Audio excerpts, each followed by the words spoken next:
Kerala institute of hydrographic and advanced studies എന്ന് പറയുന്ന ഒരു സ്ഥാപനം നമുക്ക് കേരളത്തിലുണ്ട്. ഈ സ്ഥാപനത്തിൻ്റെ പ്രധാന ചുമതല എന്ന് പറയുന്നത് ബേസിക് ഹൈഡ്രോഗ്രാഫിക് സർവേയർ എന്നൊരു കോഴ്സ് കണ്ടക്ട് ചെയ്യുക എന്നുള്ളതാണ് ഇവരുടെ പ്രധാനപ്പെട്ട ചുമതല. ഇന്ത്യയിൽ തന്നെ സംസ്ഥാന സർക്കാരിൻ്റെ നേതൃത്വത്തിലുള്ള കീഴിലുള്ള ഏക ഇൻസ്റ്റിറ്റ്യൂട്ടാണിത്. നേവിയിലുമൊക്കെ നമുക്ക് സബ് ഓഫീസറായിട്ട് ട്രെയിനിങ് കിട്ടി പുറത്തേക്ക് വരുന്ന ആൾക്കാരാണ് പലപ്പോഴും നമുക്ക് ഈ തുറമുഖ വകുപ്പിലൊക്കെ ഹൈഡ്രോഗ്രാഫിക് സർവേയറായിട്ട് ജോലിയിൽ പ്രവേശിപ്പിക്കുക.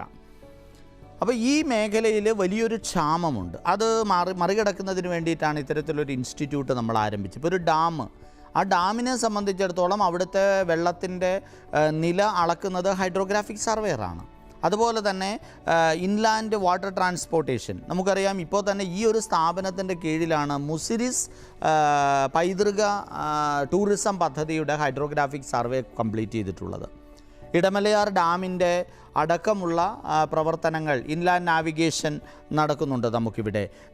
വാട്ടർ വേയ്സ് ഉണ്ട്, നാഷണൽ വാട്ടർ വേയ്സ് ഉണ്ട്. ഇതിലൂടെയൊക്കെ വാഹനങ്ങൾ സഞ്ചരിക്കുമ്പോൾ, അതായത് ജലയാനങ്ങൾ സഞ്ചരിക്കുമ്പോൾ എത്രമാത്രം വലിയ ജലവാഹനങ്ങൾക്ക് സഞ്ചരിക്കാൻ കഴിയും, എവിടെയൊക്കെയാണ് ഡ്രഡ്ജിങ് ആവശ്യമുള്ളത്, എത്രമാത്രം ഡ്രഡ്ജ് ചെയ്യപ്പെടണം, തുറമുഖത്തിൻ്റെ ആഴം എത്രമാത്രമാണ് നിലനിൽക്കുന്നത്, അത് കുറയുന്നുണ്ടോ, ആഴം കുറയുന്നുണ്ടെങ്കിൽ എത്രമാത്രം ഡ്രഡ്ജിങ് ആണ് ആവശ്യമായിട്ട് വരിക എന്നൊക്കെയുള്ള തീരുമാനങ്ങൾ എടുക്കപ്പെടുന്നത് ഇത്തരത്തിലുള്ള ഒരു സബ് ഓഫീസറായിരിക്കും. തുറമുഖ വകുപ്പിൻ്റെ കീഴിൽ വരുന്ന ഒരു പ്രവർത്തന മേഖലയാണ്, പഠന തൊഴിൽ മേഖലയാണ് ഹൈഡ്രോഗ്രാഫിക് സർവേയർ എന്ന് പറയുന്നത്. അപ്പോൾ ഇത് ആധുനിക ഉപകരണങ്ങളൊക്കെ ഉപയോഗിച്ചുകൊണ്ട് GPS-ഉം അതുപോലെ തന്നെ സോണാർ പോലുള്ള ഉപകരണങ്ങളൊക്കെ ഉപയോഗിച്ചുകൊണ്ടാണ് ഈ ഒരു സർവേ പ്രോസസ്സ് നടക്കുക. ആ സർവേ പ്രോസസ്സിൻ്റെ അത് സമുദ്രത്തിലും സമുദ്രത്തോടനുബന്ധിച്ചിട്ടുള്ള പ്രദേശങ്ങളിലും ഉൾനാടൻ ഗതാഗത മേഖലകളിലും ഡാമുകളിലും ഒക്കെ സർവേ നടത്തുകയും പ്രോജക്റ്റ് സ്റ്റഡി നടത്തുകയും പ്രോജക്റ്റ് ഇവാലുവേഷൻ നടത്തുകയും ഒക്കെ ചെയ്യുന്നത് ഈ ഒരു basic hydrographic surveyor course complete ചെയ്തിട്ടുള്ള ഓഫീസേഴ്സാണ്. അപ്പോൾ അതൊരു നല്ല തൊഴിൽ മേഖലയാണ് എന്ന് നമ്മൾ മനസ്സിലാക്കുക. വളരെ കുറച്ച് കാലം പഠിക്കേണ്ട ആവശ്യമുള്ളൂ എന്നുള്ളതാണ് രസകരമായ വസ്തുത.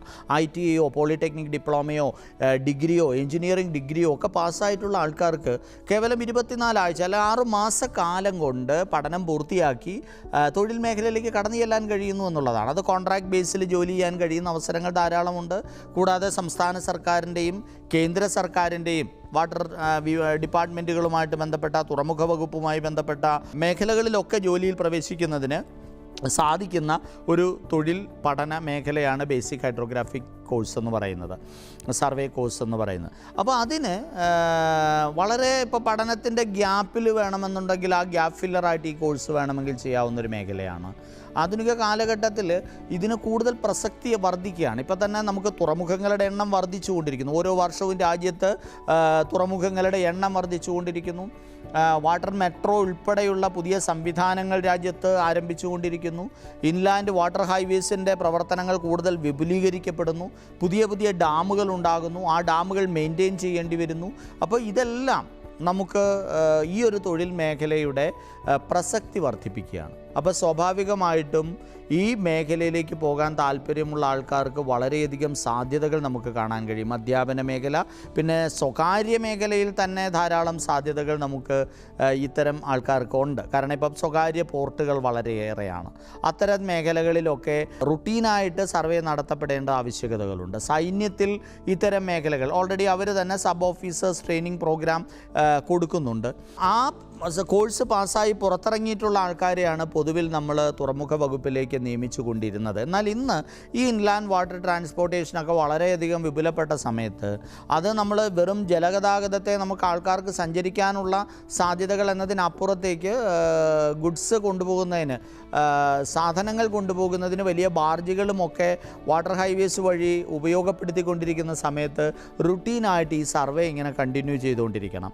അതുപോലെ തന്നെ നമുക്ക് നമ്മുടെ പ്രകൃതിയുടെ സംരക്ഷണം, ഇപ്പോൾ കായലുകളും നദികളുടെയൊക്കെ സംരക്ഷണവുമായി ബന്ധപ്പെട്ട് ഇത്തരത്തിലൊരു പഠനത്തിൻ്റെ റിസൾട്ടിലാണ് നമ്മൾ പലപ്പോഴും നമ്മുടെ കായലുകളുടെയൊക്കെ വിസ്തൃതി വളരെയധികം കുറഞ്ഞു എന്ന് നമ്മൾ മനസ്സിലാക്കുന്നത്.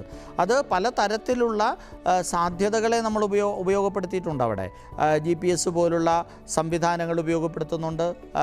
അതുപോലെ തന്നെ സോണാർ, തിയോഡോലൈറ്റ് പോലുള്ള ഉപകരണങ്ങളെയൊക്കെ ഉപയോഗപ്പെടുത്തിക്കൊണ്ടാണ് ഈ ഒരു സർവേ പ്രോസസ്സ് മുന്നോട്ട് പോകുക. അപ്പോൾ ഈ മോഡേൺ എക്യുപ്മെൻസിൻ്റെ ഉപയോഗം എത്രമാത്രം നമുക്ക് ഈ മേഖലയിൽ ആവശ്യമുണ്ടെന്ന് തിരിച്ചറിയാനും അതിനെ ഉപയോഗപ്പെടുത്താനുള്ള ടെക്നിക്കൽ സപ്പോർട്ട് നൽകാനും കഴിയണം എന്നുള്ളതാണ് വളരെ പ്രധാനപ്പെട്ടൊരു ഘടകം. ആ ടെക്നിക്കൽ സപ്പോർട്ട് നൽകുന്നതിനുള്ള പരിശീലനമാണ് ഇത്തരം സ്ഥാപനങ്ങളിൽ നിന്ന് നമുക്ക് ലഭിക്കുന്നത്. അപ്പോൾ കേരള സംസ്ഥാന സർക്കാരിൻ്റെ കീഴിൽ ഇന്ത്യയിലെ ഏറ്റവും പ്രശസ്തമായിട്ടുള്ള, ഇന്ത്യയിലെ ഒരു സ്റ്റേറ്റ് ഗവൺമെൻറ്റിൻ്റെ കീഴിലുള്ള ഏക സ്ഥാപനത്തെക്കുറിച്ചാണ് ഞാൻ തുടക്കത്തിൽ പറഞ്ഞത്. അപ്പോൾ ഇവിടെ വേണമെങ്കിൽ നമുക്ക് പഠനം നടത്താം. അതുപോലെ തന്നെ തൊഴിൽ മേഖലയ്ക്ക് വേണ്ടിയിട്ടുള്ള അന്വേഷണങ്ങൾ ആരംഭിക്കാം.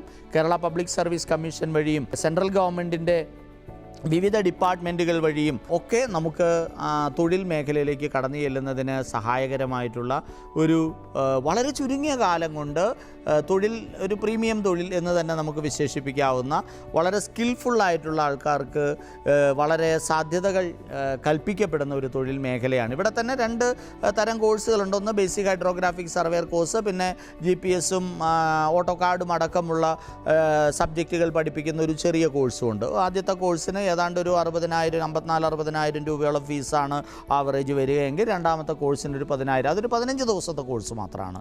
അപ്പോൾ അങ്ങനെ ഏത് കോഴ്സ് വേണമെങ്കിലും നമുക്ക് ഓപ്റ്റ് ചെയ്യാൻ കഴിയും. ഇത് പേപ്പറിലേക്ക് മാറ്റുകയും അത് ഡോക്യുമെൻ്റ് ചെയ്യുകയും ചെയ്യുക എന്നുള്ളതാണ് രണ്ടാമത്തെ മേഖലയിലെ ചുമതല. അപ്പോൾ ബേസിക് ഹൈഡ്രോഗ്രാഫിക് കോഴ്സ് എന്ന് പറയുന്ന ഒരു നല്ല തൊഴിൽ മേഖല കൂടെ നമുക്ക് പരിചയപ്പെടാം. ആ തൊഴിൽ മേഖലയിൽ നമ്മുടെ സാധ്യതകളെ നമുക്ക് കണ്ടെത്താം.